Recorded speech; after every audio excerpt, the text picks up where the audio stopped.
आप सभी को मेरा नमस्कार हो।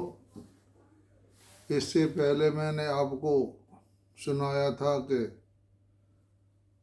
रामचंद्र जी के राज्य में सीता को मायावी सीता का वनवास हुआ था। आज मैं आपको सुनाऊंगा कि भगवान राम के सामने लक्ष्मण जी का पहले स्वधाम में जाना क्यों हुआ, ये वजह आपको मैं बताऊंगा। इसको वीडियो को आप पूरी सुनना कि महादेव जी बोले कि हे पार्वती, कुछ समय बीतने पर उग्र पराक्रमी भरत जी ने अपने मामा युधाजित द्वारा बुलाए जाने पर भगवान राम की आज्ञा लेकर सेना सहित उनके यहाँ गए। वहां पहुंचकर रघुकुल नंदन भरत जी ने 3 करोड़ प्रमुख गंधर्वों को मार कर 2 नगर बसाए। उनमें से पुष्करावती में पुष्कर और तक्षशिला में तक्ष नामक अपने दोनों पुत्रों को अभिषिक्त कर और उन्हें धन धान्य तथा मित्र मंडल से संपन्न कर वे लौट आए और भगवान राम की सेवा में तत्पर हो गए। तब रघुनाथ जी ने प्रसन्न होकर आदरपूर्वक लक्ष्मण जी से कहा कि हे सुमित्रा नंदन, तुम अपने दोनों कुमारों को लेकर पश्चिम दिशा में जाओ और वहां सबका अपकार करने वाले दुष्ट भीलों को जीतकर दोनों के लिए 2 नगर बसाओ और उनमें महाबलवान और पराक्रमी अंगद तथा चित्रकेतु का हाथी घोड़े धन आदि रत्न आदि से उपकरणों से राज तिलक कर फिर तुरंत ही मेरे पास लौट आओ। तो भगवान राम की इस आज्ञा को सिरोधार्य कर लक्ष्मण जी हाथी घोड़े आदि दल बल के सहित गए और समस्त शत्रुओं को मारकर दोनों कुमारों को राजपद पर नियुक्त किया।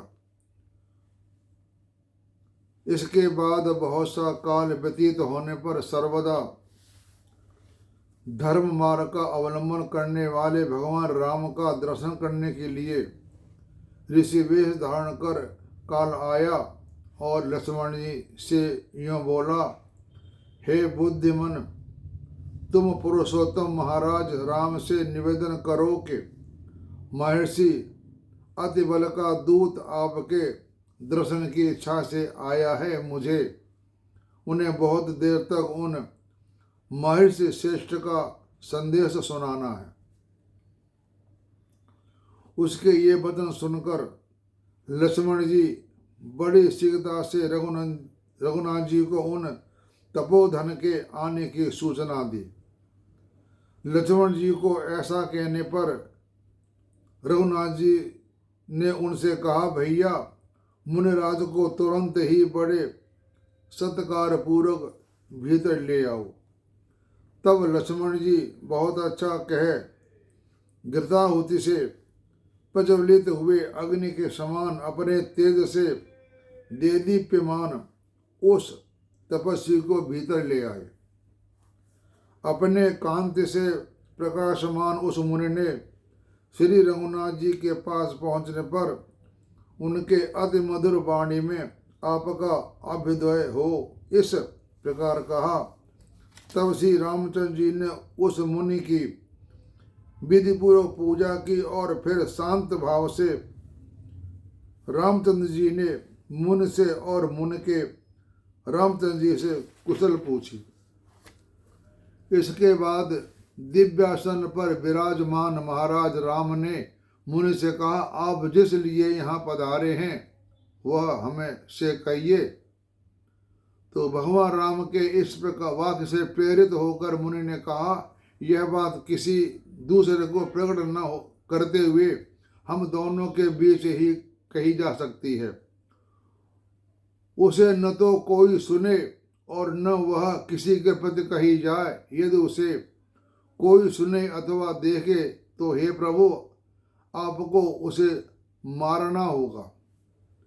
तब रामचंद्र जी ने बहुत अच्छा यह कहकर लक्ष्मण जी से कहा, लक्ष्मण, तुम द्वार पर रहो, इस एकांत स्थान में मेरे पास कोई नहीं आवे।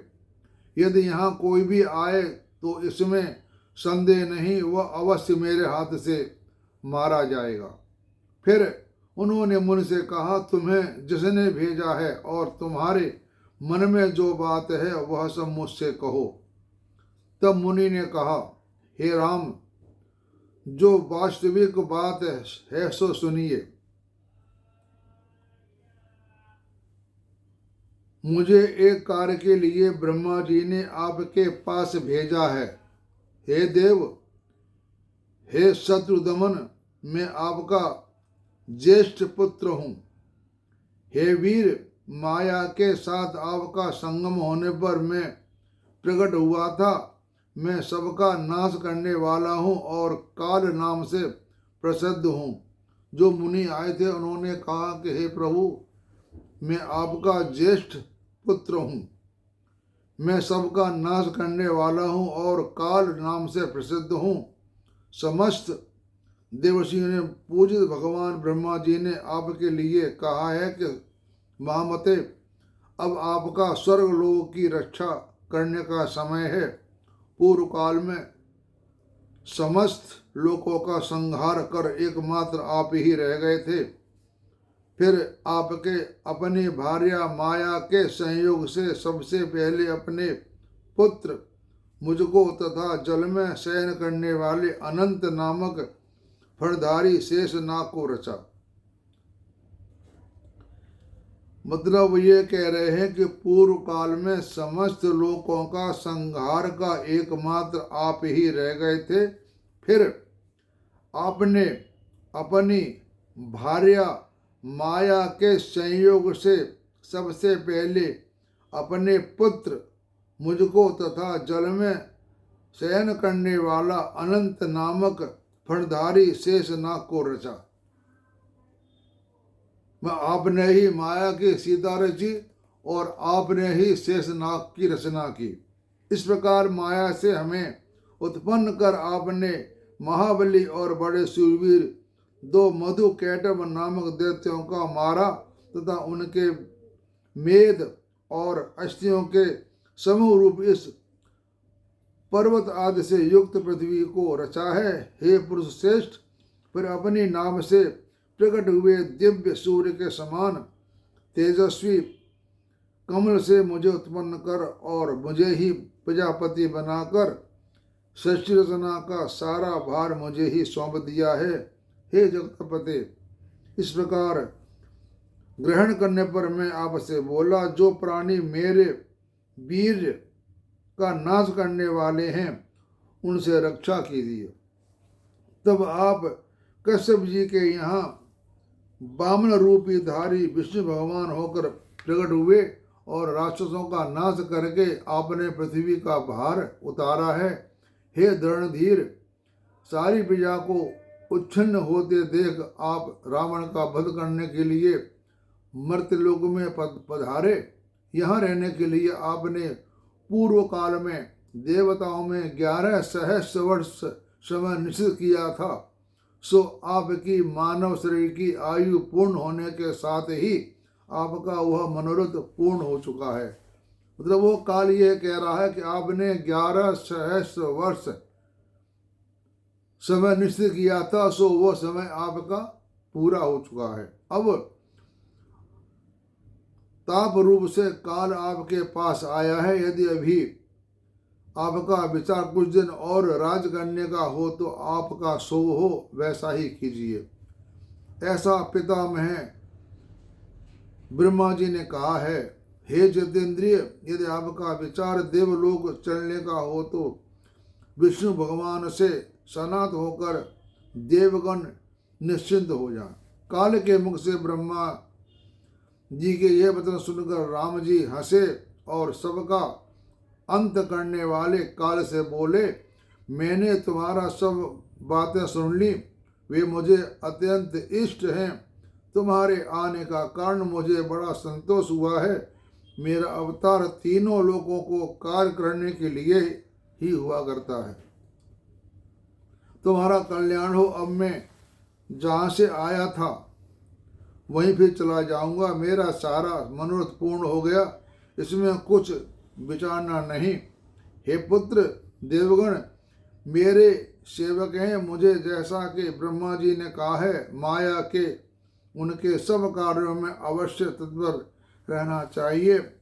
उनके इस प्रकार वार्तालाप करते समय मुनीश्वर दुर्वासा जी रघुनाथ जी का दर्शन करने की इच्छा से सीता के साथ राजद्वार पर पहुंचे।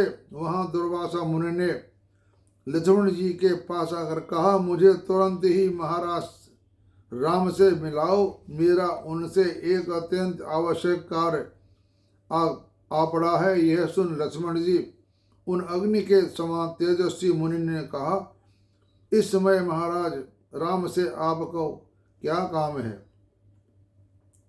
आपकी क्या इच्छा है उसे मैं पूरा करूंगा। इस समय महाराज एक और कार्य में संलग्न है, कुछ देर ठहरिए। यह सुनते ही मुनि ने क्रोध से व्याकुल होकर लक्ष्मण जी से कहा, लक्ष्मण, यदि इसी क्षण तुमने भगवान राम से न मिलाया तो इसमें संदेह नहीं, मैं देश के सहित तुम्हारे वंश को अभी भस्म कर डालूंगा। दुर्वासा ऋषि का यह भयंकर वाक्य सुनकर लक्ष्मण जी ने उसके स्वरूप का भली भांति विचार किया और निश्चय कर किया कि एक के कारण सबके नाश तो मेरा नष्ट होना ही अच्छा है। उन्होंने मन में सोचा, अगर मेरे कुल का नाश हो रहा है तो इससे अच्छा है कि मेरा ही नाश हो जाए, तो यही अच्छा है। लक्ष्मण जी ने वचन सुनकर रामचंद्र जी ने काल को विदा किया और शीघ्र ही बाहर आ अत्रि नंदन दुर्वासा जी से मिले। रघुश्रेष्ठ श्री रामचंद्र जी ने मुनि को प्रणाम कर चित्त में प्रसन्न हो उनसे आदर पूर्वक पूछा। राम ने मुनि से कहा, हे मुनि, मैं आपका क्या कार्य करूं? तो श्री राम के यह वचन सुनकर दुर्वासा जी ने कहा, आज मेरा 1000 वर्ष का उपवास समाप्त हुआ है, इसलिए हे रघुश्रेष्ठ, आपके यहाँ जो भोजन तैयार हो मुझे उसी की इच्छा है। मुनि के यह वचन सुन रामचंद्र जी ने संतुष्ट हो उन्हें विधि पूर्वक पकाया हुआ अन्न दिया और मुनि उस अमृतुल्यमय अन्न को खाकर तृप्त होकर चले गए। जब दुर्वासा मुनि अपने आश्रम को चले गए तो रघुनाथ जी को काल के कहे हुए वचनों का याद आई, इसलिए वे शोक और दुख से घबरा गए, अति उदास और व्याकुल हो गए। रघुकुल भूषण राम ने मन ही मन लक्ष्मण को मरा हुआ सा मान लिया, किंतु ये दीन चित्त से नीचे को मुख किए बैठे रहे, उनसे कुछ कह न सके। सर्वेश्वर भगवान राम नीचा मुख किए हुए चुपचाप रह गए। तब रघुनाथ जी को अत्यंत दुखता हुए मौन, चिंतित और स्नेह बंधन की निंदा करते देख लक्ष्मण जी ने कहा, हे रघुनंदन, मेरे लिए संताप न कीजिए, मुझे शीघ्र ही मार डालिए। प्रभु, मैंने पहले ही निश्चय कर लिया था कि काल की गति ऐसी ही है। आपके प्रतिज्ञा भंग करने से तो मुझे भी अवश्य नरक भोगना पड़ेगा। अतः यदि आपको मुझ पर प्रीत है और यदि मैं अनुग्रह करने योग्य हूँ तो हे मतिमान राम जी, शंका छोड़कर मुझे मार डालिए, धर्म का त्याग न कीजिए। लक्ष्मण जी का यह वचन सुनकर रघुनाथ जी का चित्त चंचल हो गया। उन्होंने सब मंत्रियों को बुलाकर यह सब वृतांत वशिष्ठ जी को सुनाया। प्रभु राम ने दुर्वासा मुनि का आगमन, काल का भाषण और अपनी प्रतिज्ञा की ये सब बातें उनसे कह दी। तो रामचंद्र जी का कथन सुन पुरोहित वशिष्ठ जी के सहित समस्त मंत्रियों ने अनायास ही सब कार्य करने वाले भगवान राम से हाथ जोड़कर कहा कि प्रभु, पृथ्वी का भार उतारने वाले आपका लक्ष्मण जी से पहले ही वियोग होना निश्चित है। यह बात हमने ज्ञान दृष्टि से जान ली है। अतः हे राम, तुरंत ही लक्ष्मण जी की को त्याग दीजिए। प्रभु, अपनी प्रतिज्ञा भंग न कीजिए, क्योंकि प्रतिज्ञा भंग करने से सारा धर्म निष्फल हो जाता है, यानी सारा धर्म बेकार हो जाता है। आप तो संपूर्ण लोकों के रक्षक, अतः अकेले लक्ष्मण जी को ही त्याग कर आपको त्रिलोकी की रक्षा करनी चाहिए। रघुनाथ जी ने सभा में उनके धर्मायुक्त और निर्दोष बात वचन सुनकर तुरंत ही लक्ष्मण जी से कहा, लक्ष्मण, तुम्हारी जहाँ इच्छा हो वहां जाओ। जिसमें धर्म में संशय उपस्थित न हो, सत्पुरुषों के लिए त्याग और वध दोनों समान हैं। रघुश्रेष्ठ भगवान राम को ऐसा कहने पर लक्ष्मण जी की आंखें दुख से डबडबा आईं और शीघ्र ही उन्हें प्रणाम कर अपने घर आए। वहां से वे सरयू तट पर पहुंचे और आचमन करने के बाद उन्होंने हाथ जोड़ अपने इंद्रिय लोग को रोककर प्राणों को ब्रह्मरंध्र में स्थित किया। फिर जो वासुदेव नामक अव्यय और अविनाशी परब्रह्म पद है, उस परम धाम में चित्त में ध्यान किया। इस प्रकार प्राणानिरोध करने पर ऋषियों तथा अग्नि के सहित समस्त देवताओं ने लक्ष्मण जी पर पुष्प बरसाए और उनकी स्तुति की। इसी समय इंद्र किसी भी देवता को दिखाई न देते हुए उन्हें एक सशरीर लेकर स्वर्गलोक में चले आए। तब विष्णु भगवान ने शुद्धता स्वरूप उन लक्ष्मण जी को देखकर समस्त देवताओं को और देवर्षियों ने उनका पूजन किया।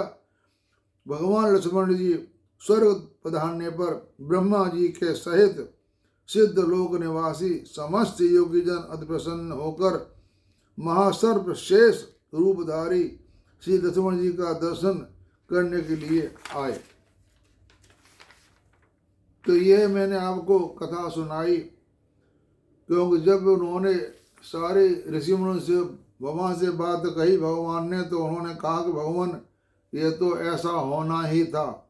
इसकी वजह हमें पता है। उसकी वजह क्या थी वो मैं आपको बताता हूँ। कि इसमें कहा गया है कि विष्णु भगवान ने शेषनाग, सीता या लक्ष्मी, ये दोनों माया रूपी बनाए हैं खुद भगवान ने। तो जब कोई अपना स्थान या कोई घर बनाता है ठहरने के लिए, रहने के लिए, तो पहले वो घर बनाता है, उसमें साफ सफाई करके अपने बैठने की जगह बनाता है, तब वो अपने घर जाता है। इसी तरह विष्णु भगवान का शेष सैया है, शेष नाग। तो सबसे पहले उन्होंने जब रामचंद्र के राज्य में सीता को वनवास किया था, वो उनके थे प्राण। यानी भगवान की जो शक्ति होती है वो एक स्थिर रूप होती है। चाहे भगवान विष्णु हो, चाहे शिवजू हो, चाहे ब्रह्मा जी हो, चाहे कृष्ण हो, चाहे राम, सबके जो उनकी पावर या जो मेन शक्ति होती है वो प्राण होते हैं। तो उन्होंने सबसे पहले माता सीता को अपने घर में भेज दिया, जहाँ पर शेषनाग उनकी लेटने का स्थान है, बैठने का।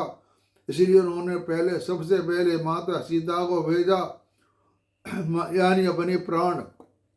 फिर अपने आसन शेषनाग जी को वहाँ भेजा, क्योंकि जब मैं वहाँ जाऊँगा तो मैं वहाँ पर कहाँ बैठूँगा।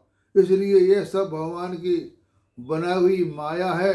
उन्होंने माया से ही सीता को बनाया, माया से ही लक्ष्मण जी को बनाया। तो जब भी कोई अपना कोई स्थान जाता है, ऐसे रावण महाराज ने भी जब अपने धाम को गए तो वह पहले अपने सारे परिवार को भगवान के हाथ से मुक्त करवा दिया, यानी सबको मुक्ति मिल गई। उसके बाद रावण ने अपना शरीर राम के हाथ सौंप दिया और उसके बाद उनको भी मुक्ति मिल गई। तो कहने का तात्पर्य यह है कि जब अपन कोई घर जाता है तो पहले अपना वो बैठने का स्थान बनाता है, तब वह उसमें प्रवेश करता है। इसीलिए लक्ष्मण को पहले भेज दिया, सबसे पहले सीता माता को भेज दिया, फिर लक्ष्मण को भेज दिया, उसके बाद वे स्वयं अपने धाम को जाएंगे। ये कथा मैं आपको अगली वीडियो में सुनाऊंगा। तो यह तात्पर्य था कि लक्ष्मण जी पहले राम से क्यों गए, उसकी यह वजह थी। आप सब सुनने वालों का मैं धन्यवाद देता हूँ और मैं आप सबको नमस्कार करता हूँ।